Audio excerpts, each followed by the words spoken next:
Magandang araw sa inyong lahat at welcome sa aking channel.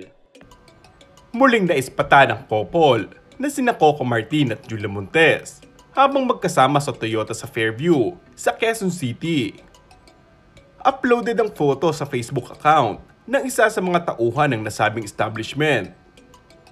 Ang caption, "Hello Julia Montes and Coco Martin, thank you for visiting us."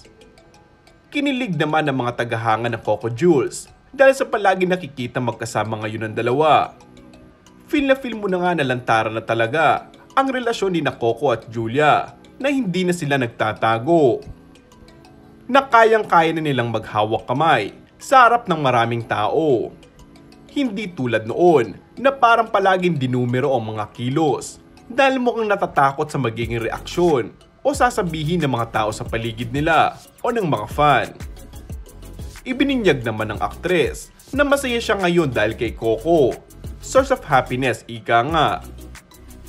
Maaalalang kamakailan lang ay kinumpirma na rin ng teleserye King na si Coco Martin ang 12 taon na nilang relasyon ni Julia Montes. Tinuldukan na nga finally ng premyadong aktor-director ang mga haka-haka at espekulasyon tungkol sa matagal na nilang pagsasama bilang magjowa. Matapos nga ang mahabang panahon, ay sa wakas ay umamin na rin ang aktor. Hudyat na nga kaya ito na handa na ang dalawa na lumagay sa tahimik? And that's all for our today's video.